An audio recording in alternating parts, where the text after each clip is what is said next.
Welcome back to my backyard snack yard. On a slightly overcast day here in Dorset, England, we're just out in this corner of the garden having a look at my Jostaberry.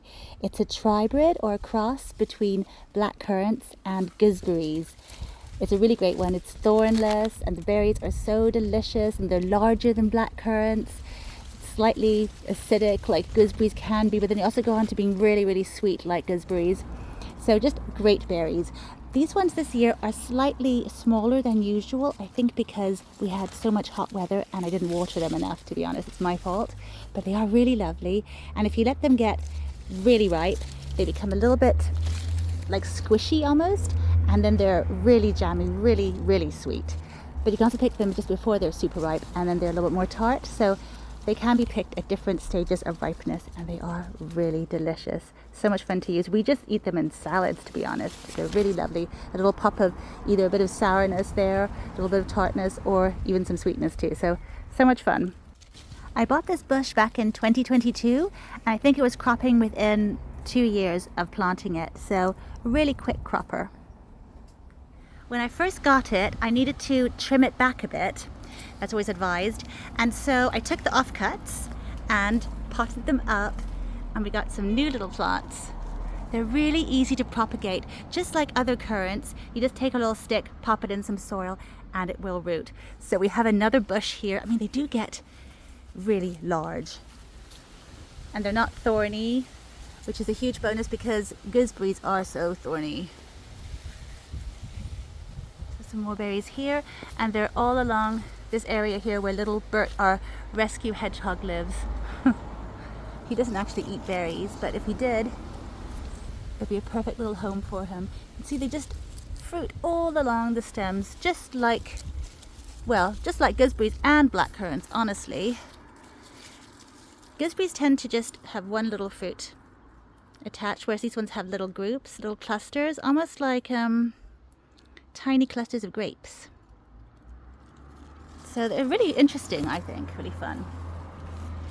And they can be grown in sun or shade, which is such a handy thing because so many of my berries just really want sunshine. And these ones are fine. This is a very shaded position. It's underneath our very large cherry tree, as you can see. So it's very shaded. And that also means that, of course, the Jostaberries here just ripen a little bit slower than the ones in a more sunny spot, but they still ripen. And that is the main thing. I think all these ones could do with a little bit longer on the tree because they just want to get a little bit darker. Actually, some of these, it's just like with gooseberries, you want to feel them. And if they feel there's a bit of give to them, which there is actually, like with that one, there's a bit of give. That's going to be a really good sweet one. So, very fun. I'm not entirely sure why the birds haven't been too keen to pick them or haven't been super eager, but I am very thankful for it. There is so much else to pick in the garden and they are really going for raspberries.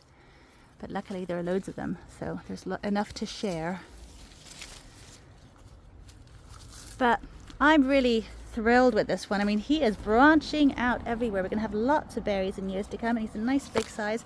I might need to prune him back somewhat because he's kind of coming out. Maybe I'll tie him back somehow. But he is growing really well. I mean, they just really do, don't they? Just amazing bushes. And it's fun to know how easy they are to be propagated.